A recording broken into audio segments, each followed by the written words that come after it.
guys, welcome to my channel. So in this video, pag-aaralan natin yung mga arcs and angles ng circle. So we have a circle here. So yung circle natin, pangalan niya is circle M. Kasi yun yung nasa center. Meron tayong diameter dito, which is yung DE. Line DE. So napapansin nyo, may angle dyan. So yun yung tinatawag na central angle. So ang pangalan ng central angle natin ay angle AMB. Pag papangalan kayo ng angle, kung nasaan yung point, yun yung nasa gitna. AMB or BMA. Yung minor arc na tinatawag, yun yung nasa loob ng central angle. So, for example, ito.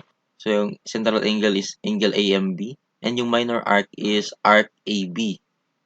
So, yung nasa loob ng central angle. And then, yung arc na hindi kasali sa minor arc, yun yung major arc. So, we have major arc ACB. Yung mas malaking arc. And major arc is equal to 360 minus minor arc. Or in this case, measurement of arc ACB is equal to 360 minus measurement of arc AB. Bakit 360? Kasi yung buong revolution ng circle ay 360, di ba? So, pag tinanggal mo yung minor arc, so yung measure ng major arc. And then, meron tayong tinatawag na semicircle. Semicircle, yun yung kalahati ng bilog. So, yung semicircle natin dito is arc DCE. Hinahati yan ng diameter. And measurement of arc DCE is equal to 180 degrees. Bakit 180 degrees? Yes, kalahati ng 360. If measurement of angle AMB is equal to 80 degrees, find measurement of arc AB and measurement of arc ACB. So, ano nga ba yung angle AMB? So, ito yun. Yung central angle. So, that is equal to 80 degrees. Okay, kung 80 degrees yung central angle, it means na yung minor arc, so itong arc AB, ay 80 degrees din. So, the measurement of arc AB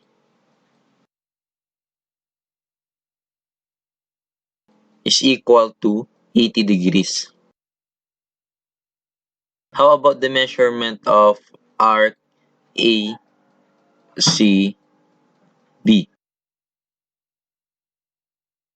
So, ano nga ba yung ACB?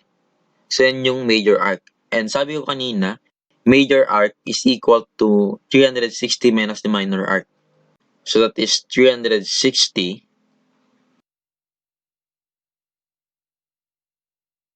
minus the minor arc. Minor arc is 80.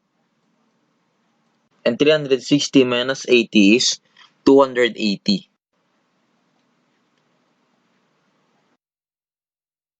So, the measurement of arc ACB is equal to 280 degrees. In circle M, measurement of angle LMN is equal to 45 degrees and P is the diameter. Okay, so measurement of LMN is 45 degrees. So, this is 45 degrees. Okay, so kung 45 degrees yan, so it means yung minor arc na arc LN is also 45 degrees.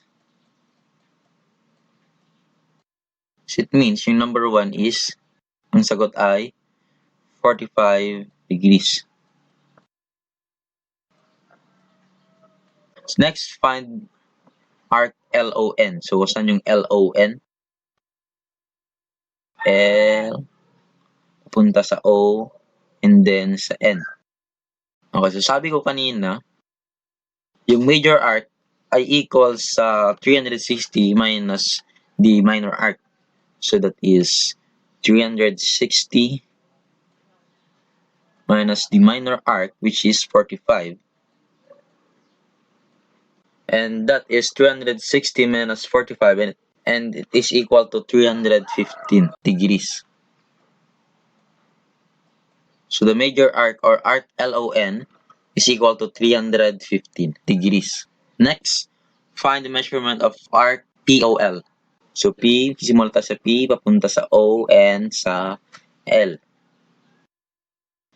So, sabi ko kanina, yung semicircle, so ito, semicircle is PON, itong kalahati, yan ay equal sa 180 degrees. Diba?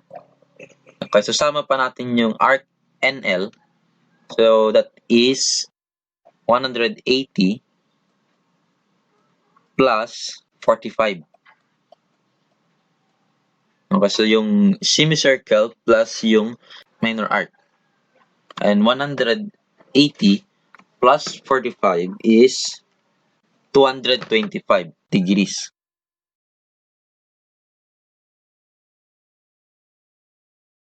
So ito ang video natin para sa araw na ito. At sana nag-enjoy kayo at may bago kayong natutunan. At huwag kakalimutang mag-like, mag-share, at mag-subscribe at pinutin na rin ang notification bell para updated kayo sa mga bagong video.